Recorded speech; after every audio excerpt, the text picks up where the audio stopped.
नमस्कार। खबर दुनिया की इस विशेष अंक में आप सभी दर्शकों का बहुत बहुत स्वागत है। मैं हूं असीम मिश्रा। शुरुआत हेडलाइंस के साथ। अमेरिकी चुनाव में रिपब्लिकन और डेमोक्रेट के बीच कांटे की टक्कर। प्रतिनिधि सभा में रिपब्लिकन पार्टी बहुमत के करीब। सीनेट में दोनों दलों के बीच एक बार फिर जोरदार मुकाबला। अंतिम नतीजे आने बाकी।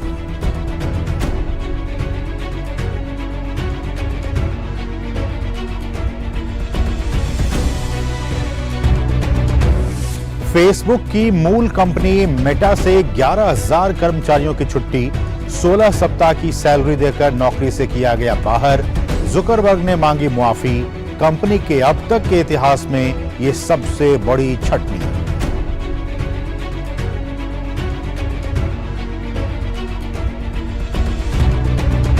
भारत में 14,000 करोड़ रुपए से अधिक की धोखाधड़ी कर ब्रिटेन में शरण लेने वाले नीरव मोदी को भारत लाने का रास्ता हुआ साफ। ब्रिटिश हाईकोर्ट ने प्रत्यर्पण रोकने की अपील ठुकराई। फरवरी में वेस्टमिंस्टर अदालत में नीरव को भारत भेजने की दी थी मंजूरी। रूसी राष्ट्रपति ने अपने सैनिकों को खैरसौन शहर से वापस होने का दिया आदेश। पिछले कई दिनों से खैरसौन से नागरिकों की निकासी का सिलसिला जारी। खैरसौन में रूस द्वारा नियुक्त अधिकारी किरिल की एक कार दुर्घटना में मौत।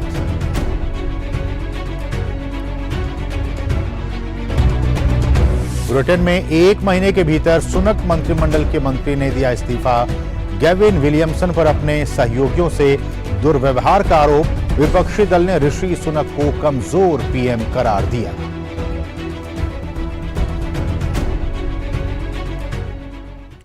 और शुरुआत अमेरिका से जुड़ी खबरों के साथ।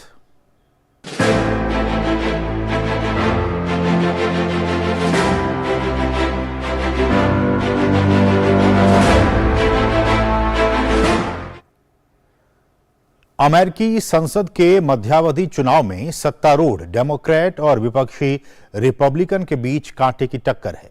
दोनों ही दल अभी बहुमत से दूर हैं। रिपब्लिकन हफ्तों से रेड वेव के दम पर एक तरफा जीत का दावा कर रहे थे, लेकिन ऐसा दिखाई तो नहीं दे रहा है। डेमोक्रेटिक पार्टी प्रतिनिधि सभा की 178 सीटों पर आगे है, तो रिपब्लिकन को 198 सीटें मिलने के आसार हैं। बहुमत के लिए 218 सीटों की जरूरत होगी। सीनेट में बहुमत के लिए 50 सीटों की जरूरत है। अमेरिका के मध्यावधि चुनाव नतीजों में रिपब्लिकन और डेमोक्रेट के बीच कांटे की टक्कर देखने को मिल रही है। अब तक मिले रुझान एक तरह से दोनों दलों के लिए झटका है, क्योंकि सीनेट या प्रतिनिधि सभा में किसी को भी फिलहाल स्पष्ट बहुमत नहीं मिलता दिख रहा है। सीनेट के दोनों दलों के खाते में 48 सीटें आ चुकी हैं, लेकिन बहुमत के लिए 50 सीटें जीतना जरूरी है। वहीं हाउस ऑफ रिप्रेजेंटेटिव में बहुमत का आंकड़ा 218 है, जहां रिपब्लिकन पार्टी 198 सीटों के साथ आगे चल रही है, जबकि डेमोक्रेटिक पार्टी 198 सीटें जीत चुकी है या फिर आगे चल रही है। चुनाव के नतीजे अमेरिकी राष्ट्रपति के खिलाफ जाते दिख रहे हैं। हालांकि रिपब्लिकन के लिए भी यह नतीजा उत्साहजनक नहीं है। कुछ रिपब्लिकन नेता भी अपनी पार्टी के प्रदर्शन से खुश नहीं हैं। हालांकि कुछ करीबी मुकाबलों में डेमोक्रेटिक पार्टी की जीत के बावजूद प्रतिनिधि सभा में रिपब्लिकन पार्टी के बहुमत हासिल करने के आसार दिख रहे हैं। अब तक के नतीजे आश्चर्यजनक रही है। अब भी हम काफी सीटों से आगे हैं। हमारे पास नामांकन पर कुल 330 विज्ञापन थे। 330 में से हमने 200 जीते। हमारी संख्या इससे भी कहीं आगे जाएंगी। बाइडेन को लगा था कि कांग्रेस चुनाव में रिपब्लिकन की लहर नहीं चलेगी, लेकिन मतगणना में रिपब्लिकन्स हाउस ऑफ रिप्रेजेंटेटिव में आगे हैं और सीनेट में कांटे की टक्कर दे रहे हैं। फ्लोरिडा से उभरते हुए रिपब्लिकन नेता रॉन डेसेंटिस ने एक बड़े अंतर से जीत दर्ज की। इस जीत के बाद 2024 में व्हाइट हाउस की रेस में उनकी दावेदारी को मजबूती मिलेगी। वहीं ओहियो में डेमोक्रेट्स को निराशा हाथ लगी है, क्योंकि ट्रंप समर्थित जेडी वेंस ने सीनेट सीट पर जीत हासिल की है, जो पहले से रिपब्लिकन्स के कब्जे में थी। रिपब्लिकन पार्टी को ऐसी कई सीटों पर हार का सामना करना पड़ा जो उसके लिए उम्मीद से परे है। रेड सुनामी की भविष्यवाणी करने वाले सीनेटर टेड क्रूज अब भी दोनों सदनों में रिपब्लिकन पार्टी की जीत को लेकर आश्वस्त नजर आ रहे हैं। Bureau report, DD news. Facebook की पेरेंट कंपनी मेटा ने अपने 11,000 कर्मचारियों को बाहर निकालने का फैसला किया है। इसकी जानकारी देते हुए मेटा के सीईओ और फेसबुक के संस्थापक मार्क जकरबर्ग ने कहा है कि ये मेटा के इतिहास में किए गए बदलावों में सबसे कठिन बदलाव है। उन्होंने इस कदम के लिए कर्मचारियों से मुआफी भी मांगी है। अपनी बढ़ती लागत और कमजोर विज्ञापन के कारण मेटा ने अपने 13% कर्मचारियों यानी 11,000 से अधिक कर्मचारियों को नौकरी से निकालने का फैसला किया है। यह इस साल की सबसे बड़ी तकनीकी छटनी में से एक होगी। मेटा के 18 साल के इतिहास में यह पहली इतनी बड़ी छटनी है। हालांकि ट्विटर और माइक्रोसॉफ्ट सहित अन्य प्रमुख तकनीकी कंपनियों में भी हजारों की संख्या में छटनी होती है। कंपनी के रेवेन्यू में गिरावट के बाद सोशल मीडिया कंपनी मेटा ने यह फैसला लिया है। मेटा के मुख्य कार्यकारी अधिकारी मार्क जुकरबर्ग ने एक ब्लॉग पोस्ट में कंपनी के 11,000 से अधिक कर्मचारियों की छटनी के फैसले की पुष्टि की। मार्क जुकरबर्ग ने कहा कि आज मैं मेटा के इतिहास में किए गए कुछ सबसे कठिन बदलावों को साझा कर रहा हूं। मैंने अपनी टीम को करीब 13% छोटा करने और 11,000 से ज्यादा प्रतिभाशाली कर्मचारियों को कंपनी से बाहर करने का फैसला लिया है। मुझे पता है यह सभी के लिए कठिन है और मुझे विशेष रूप से इससे प्रभावित होने वाले लोगों के लिए दुख है। जुकरबर्ग ने बुधवार को कर्मचारियों से कहा कि उन्हें एक ईमेल भेजकर बताया जाएगा कि उनका नाम छटनी में है या नहीं।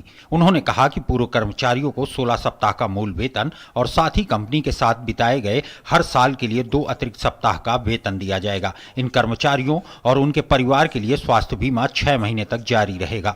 जुकरबर्ग ने अधिक पूंजी कुशल होने की आवश्यकता पर भी जोर दिया और कहा कि कंपनी संसाधनों को उच्च प्राथमिकता वाले विकास क्षेत्रों जैसे कि इसके AI सर्च इंजन, विज्ञापन और व्यावसायिक प्लेटफॉर्म साथ ही मेटावर्स प्रोजेक्ट में स्थानांतरित करेगी। और अब खबरें एशिया महाद्वीप से।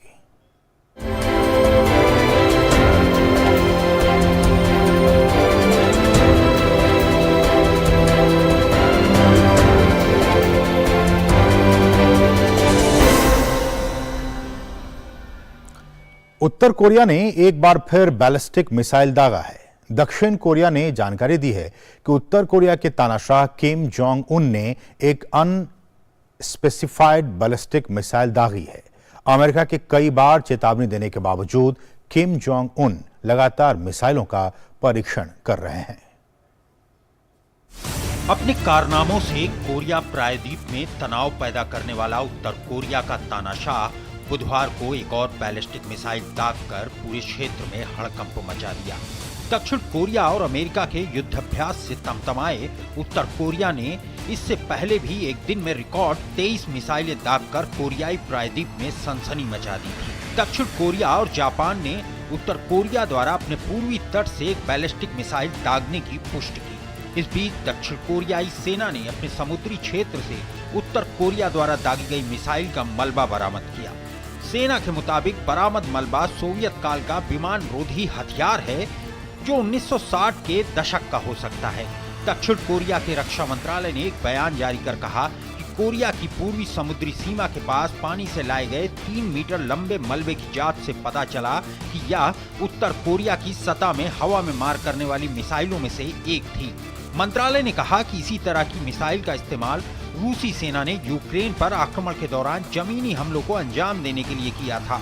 दक्षिण कोरियाई सेना द्वारा जारी किए गए वीडियो में दिखाया गया एक टूटे हुए रॉकेट बॉडी के इंजन और तारों से आपस में चिपके हुए तार दिखाई दे रहे हैं जो अभी भी पंखों से जुड़े हुए हैं। जापान के रक्षा मंत्री ने इसे उत्तर कोरिया द्वारा उकसावे की कार्रवाई करार दिया।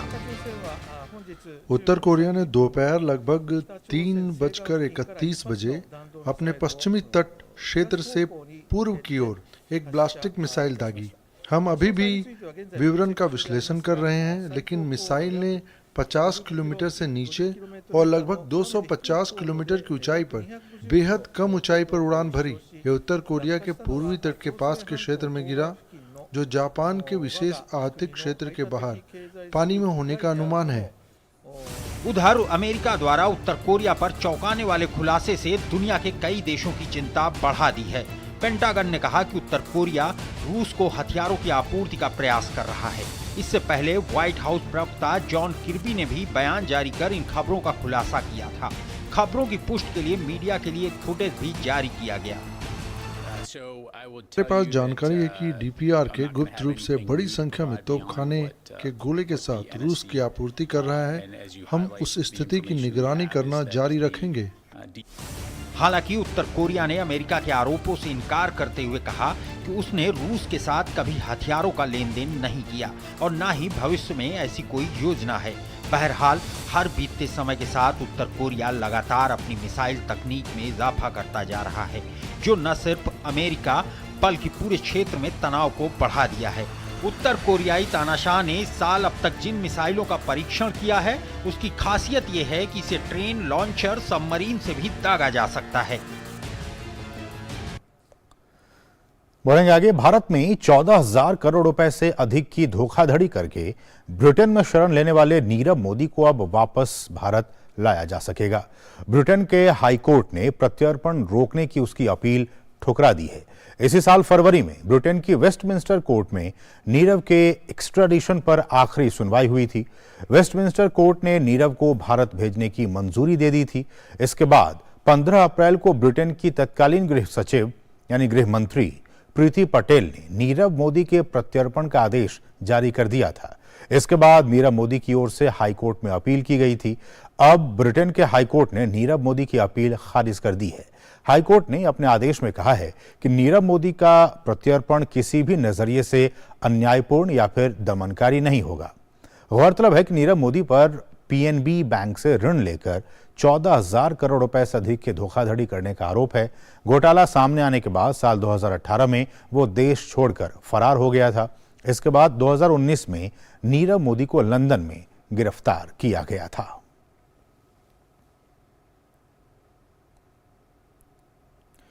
बेलारूस के विदेश मंत्री व्लादिमीर मेकी भारत की अपनी 2 दिवसीय यात्रा के लिए बुधवार को दिल्ली पहुंचे। विदेश मंत्री मेकी ने डॉक्टर एस जयशंकर से मुलाकात कर द्विपक्षीय संबंधों सहित विभिन्न मुद्दों पर चर्चा की। मुलाकात के दौरान दोनों देशों के बीच रूस और यूक्रेन युद्ध पर भी बातचीत हुई। दरअसल बेलारूस के साथ भारत के संबंध परंपरागत रूप से बहुत ही मधुर और सौहार्दपूर्ण रहे हैं। भारत 1991 में बेलारूस को एक स्वतंत्र देश के रूप में मान्यता देने वाले पहले देशों में से एक था। इस दौरान दोनों देशों के बीच औपचारिक राजनयिक संबंध स्थापित किए गए। 1992 में मिन्स्क में भारतीय राजनयिक मिशन खोला गया, जबकि बेलारूस ने 1998 में नई दिल्ली में अपना मिशन खोला। इजराइल के केंद्रीय चुनाव समिति ने देश में हाल में हुए चुनाव के नतीजों को मंजूरी दे दी। राष्ट्रपति की मंजूरी के बाद चुनाव प्रक्रिया को आधिकारिक रूप से समाप्त कर दिया गया। इजराइल के आम चुनाव में लिकुद पार्टी ने जीत हासिल की है, जिसके बाद यह साफ हो गया था कि बेनियामिन नेतन्याहू एक बार फिर से इजराइल की सत्ता संभालेंगे। बुधवार को इजराइल के राष्ट्रपति इसाक हरगोज ने देश के शीर्ष चुनाव निकाय से हाल ही में हुए नेसेट के लिए चुनावों के आधिकारिक नतीजे प्राप्त किए, जिसके बाद उन्होंने देश में अगली सरकार बनाने की प्रक्रिया शुरू करने के लिए नेतन्याहू और लिकुद पार्टी के नेताओं के साथ विचार विमर्श करेंगे। और अब खबरें यूरोप से।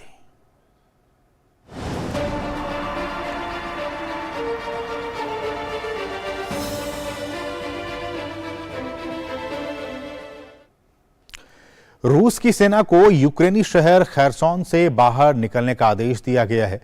फरवरी में लड़ाई शुरू होने के बाद से कब्जा की गई एकमात्र क्षेत्रीय राजधानी है ये। यूक्रेन में रूस के कमांडर जनरल सर्गेई ने कहा है कि शहर में आपूर्ति बनाए रखना अब संभव नहीं है। वापसी का मतलब है कि रूसी सेना पूरी तरह से निप्रो नदी के पश्चिमी तट के क्षेत्र से बाहर निकल जाएगी। वहीं यूक्रेन के दक्षिणी खैरसोन में मॉस्को द्वारा स्थापित उप प्रमुख किरिल की एक कार दुर्घटना में मौत हो गई है। 45 वर्षीय किरिल यूक्रेन स्थित वरिष्ठ अधिकारियों में से एक थे, जिन्होंने रूस को लड़ाई में समर्थन दिया था।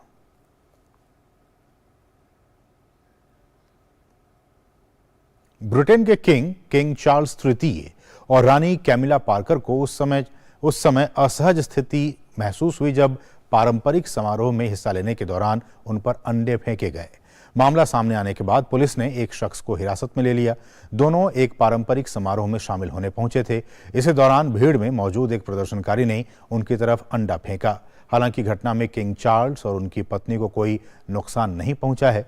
मौके पर मौजूद पुलिस ने प्रदर्शन कर रहे एक शख्स को हिरासत में ले लिया। घटना की जांच की जा रही है। ब्रिटेन में ऋषि सुनक सरकार में बिना विभाग के मंत्री रहे सर गेविन विलियमसन ने पद से इस्तीफा दे दिया है। विलियमसन पर अपनी ही पार्टी के सहयोगियों और सरकारी अधिकारियों को धमकाने का आरोप है। आरोपों के बाद विपक्ष ने विरोध करते हुए इस्तीफे का दबाव बनाया था। विलियमसन सुनक के करीबी मंत्रियों में से एक हैं। विलियमसन ने ट्विटर पर अपना इस्तीफा पोस्ट किया, हालांकि उन्होंने आरोपों का खंडन किया है। ब्रिटेन में ऋषि सुनक को पीएम बने 1 महीने भी नहीं हुए कि उनके कैबिनेट के एक मंत्री को विवादों के बीच में इस्तीफा देना पड़ा। गैविन विलियमसन अभी तक बिना पोर्टफोलियो के राज्य मंत्री थे। उन पर अपने सहयोगियों और अधिकारियों के प्रति अपमानजनक व्यवहार का आरोप लगाया गया था। ट्विटर पर लिखे अपने इस्तीफे में विलियमसन ने कहा कि वह अपनी पिछली भूमिकाओं में अपने सहयोगियों को धमकाने के आरोपों की जांच के लिए पूरी तरह से तैयार हैं और निष्पक्ष और स्वतंत्र जांच के अनुपालन के लिए अपने पद को छोड़ रहे हैं। प्रधानमंत्री सुनक ने उनके इस्तीफे को मंजूर कर लिया है। पीएम सुनक ने इस्तीफा स्वीकार करते हुए उनका आभार व्यक्त किया। मेरा मानना है कि सार्वजनिक जीवन में लोगों को दूसरों के साथ सम्मान और सम्मान का व्यवहार करना चाहिए और यही वे सिद्धांत है जिन पर यह सरकार कायम रहेगी। वहीं विपक्षी दल लेबर पार्टी ने विलियमसन के इस्तीफे के बाद सुनक को घेरने की कोशिश की। विपक्ष ने सुनक के इस कदम को उनका सबसे खराब निर्णय करार देते हुए उनके नेतृत्व पर भी सवाल उठाया। साउथ स्टैफर्डशायर के सदस्य ने एक अधिकारी से अपना गला काटने के लिए कहा। प्रधानमंत्री को क्या लगता है कि उस शिकार व्यक्ति को कैसा लगा होगा जब उन्होंने अपने इस्तीफे पर बहुत दुख व्यक्त किया। विपक्षी दल का आरोप है कि प्रधानमंत्री को गेविन विलियमसन को उनके आचरण के बारे में पहले से ही पूरी जानकारी थी, फिर भी उन्होंने अपने कैबिनेट में शामिल किया। लेबर पार्टी ने पीएम के निर्णय को एक कमजोर नेतृत्व का एक और उदाहरण करार दिया। इससे पहले भी गेविन विलियमसन को पूर्ववर्ती प्रधानमंत्री द्वारा कैबिनेट से बर्खास्त किया जा चुका है। उन्हें रक्षा मंत्री और शिक्षा मंत्री रहते हुए पद से हटाया गया था। प्रधानमंत्री थेरेसा मे के समय विलियमसन पर रक्षा मंत्रालय के वरिष्ठ अधिकारी को धमकाने का आरोप लगा था। तब विलियमसन रक्षा सचिव थे। विलियमसन जब चीफ विप थे तब भी उन पर कई आरोप लगे थे। और अब अफ्रीका से जुड़ी खबरें।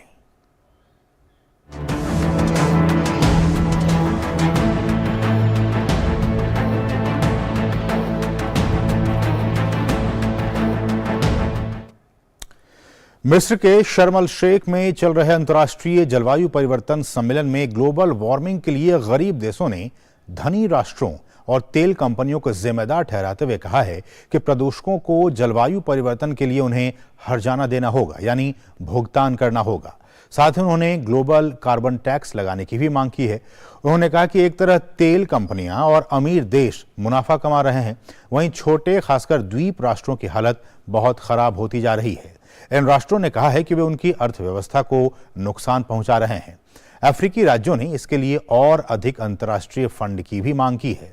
बारबाडोस के प्रधानमंत्री ने ये कहा है कि ये समय जीवाश्म ईंधन कंपनियों द्वारा जलवायु परिवर्तन से होने वाले नुकसान को लेकर गरीब देशों को आर्थिक योगदान करने का है। बहामास के प्रधानमंत्री ने भी सभी के हितों में जलवायु परिवर्तन से निपटने के लिए अमीर देशों से वास्तविक रूप में काम करने की अपील की। वहीं यूक्रेन के राष्ट्रपति वोलोदिमीर ज़ेलेंस्की ने कहा है कि रूस ने यूक्रेन पर हमला कर दुनिया भर की सरकारों का जलवायु परिवर्तन से निपटने के प्रयासों से ध्यान भटकाया है और कोयले की मांग को और भी बढ़ा दिया है। मिस्र के प्रमुख लोकतंत्र समर्थक कार्यकर्ता अला अब्द अल फतह बीते 220 दिनों से भूख हड़ताल पर हैं। इस बीच COP27 में शामिल हो रहे दुनिया भर के नेता मिस्र के सरकार पर अब्दुल फतह की रिहाई को लेकर भी लगातार दबाव बना रहे हैं। एक तरफ जहां COP27 को लेकर पूरी दुनिया की नजर मिस्र पर है, वहीं दूसरी तरफ वहां के जेल में बंद मिस्र ब्रिटिश कार्यकर्ता अब्द अल फतह का सरकार के खिलाफ विरोध प्रदर्शन जारी है। अब्द अल फतह ने रविवार को COP27 शुरू होते ही अपनी दुर्दशा पर ध्यान दिलाने के प्रयास में भूख हड़ताल के बाद अब पानी पीना भी बंद कर दिया है। अब्द अल फतेह की बूढ़ी मां 1 साल से जेल में बंद अपने बेटे की रिहाई के लिए जलवायु शिखर सम्मेलन में शामिल नेताओं से गुहार लगा रही है, जो पिछले 220 दिनों से जेल में भूख हड़ताल पर है। उनके रिश्तेदारों और समर्थकों को डर है कि अब वह कुछ ही दिनों में मर सकता है और उसकी तत्काल रिहाई की मांग कर रहे हैं। हम अभी अभी वादी अल नत्रुन जेल से आए हैं। हम सुबह 10 बजे से वहां थे और सारा समय एक पत्र की प्रतीक्षा में बिताया जो हमें आश्वस्त करता है कि मेरा बेटा सही सलामत है। लेकिन हमें अभी तक वह पत्र जेल अधिकारियों से नहीं मिला है। मेरे पास कोई भौतिक प्रमाण नहीं है कि मेरा बेटा जीवित है। ये बहुत दुख की बात है कि मिस्र के अधिकारियों ने अभी तक अब्द अल फतेह को रिहा नहीं किया है, जिनका जीवन पिछले 7 महीने की भूख हड़ताल के बाद जोखिम में है। अब्द अल फतेह को तुरंत जेल से रिहा किया जाए और उन्हें आवश्यक चिकित्सा उपचार प्रदान की जाए। मिस्र के सरकार पर अब्द अल फतेह की रिहाई को लेकर दबाव बना रहे हैं। सोमवार को COP27 जलवायु वार्ता में शामिल हुए ब्रिटिश प्रधानमंत्री ऋषि सुनक ने मिस्र के राष्ट्रपति अब्देल फतेह अल सीसी से इस मुद्दे को जल्द से जल्द सुलझाने को कहा है। वहीं मानवाधिकार के लिए संयुक्त राष्ट्र उच्चायुक्त के कार्यालय की प्रवक्ता रवीना समदासानी ने भी अब्द अल फतेह की तत्काल रिहाई की मांग की है। ये बहुत दुख की बात है कि मिस्र के अधिकारियों ने अभी तक अब्द अल फतेह को रिहा नहीं किया है, जिनका जीवन पिछले 7 महीने की भूख हड़ताल के बाद जोखिम में है। अब्द अल फतेह को तुरंत जेल से रिहा किया जाए और उन्हें आवश्यक चिकित्सा उपचार प्रदान की जाए। अब्द अल फतेह को पहली बार 2014 में एक विरोध प्रदर्शन में भाग लेने और एक पुलिस अधिकारी पर कथित रूप से हमला करने के लिए दोषी ठहराए जाने के बाद सजा सुनाई गई थी। 5 साल की सजा के बाद उन्हें 2019 में रिहा कर दिया गया था, लेकिन फिर दिसंबर 2021 में सरकार विरोधी प्रदर्शनों के बाद एक कार्रवाई में उन्हें फिर से गिरफ्तार कर लिया गया था।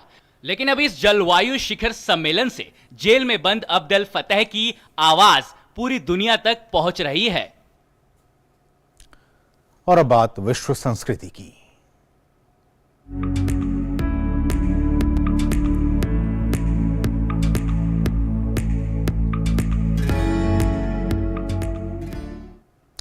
दुनिया भर में जलवायु परिवर्तन को लेकर विरोध कर रहे एक्टिविस्ट प्रदर्शन के कई अनोखे तरीके अपना रहे हैं। ऐसे ही एक प्रदर्शन में ऑस्ट्रेलिया के कैनबरा में नेशनल आर्ट गैलरी में कुछ लोगों ने खुद को एक कलाकृति से चिपका लिया। ये सुनने में अजीब लग सकता है, लेकिन क्लाइमेट चेंज को लेकर जागरूकता फैलाने के लिए 2 महिला कार्यकर्ताओं ने अपने हाथों को गोंद की मदद से मशहूर अमेरिकी आर्टिस्ट और फिल्म डायरेक्टर एंडी वॉरहोल की एक कलाकृति से चिपका लिया। कैम्बेल्स सूप आई नाम की ये एक 10 पेंटिंग सी कलाकृति है। आर्ट गैलरी ने इस कलाकृति को कांच लगाकर सुरक्षित कर रखा है, जिस पर जगह जगह नीले रंग के निशान भी पड़े हुए दिखाई दे रहे हैं। हालांकि ये कोई नई बात नहीं है। इसी तरह की तस्वीरें यूरोप समेत दुनिया भर के कई म्यूजियम्स और आर्ट गैलरी में मशहूर कलाकृतियों के साथ लगातार देखने को मिलती हैं। दुनिया भर में लोग क्लाइमेट प्रोटेस्टर्स के इस तरीके को लेकर बटे हुए हैं। कुछ लोगों का मानना है कि क्लाइमेट चेंज को लेकर लोगों को जागरूक करने के लिए सब कुछ जायज है, तो वहीं कुछ लोगों का कहना है कि बेशक उनका विरोध का मुद्दा जायज हो, लेकिन प्रोटेस्टर्स का ये तरीका ठीक नहीं है। ऑस्ट्रेलिया के इस मामले में नेशनल गैलरी ने अभी पुष्टि नहीं की है कि कलाकृति को कोई नुकसान पहुंचा है या फिर नहीं।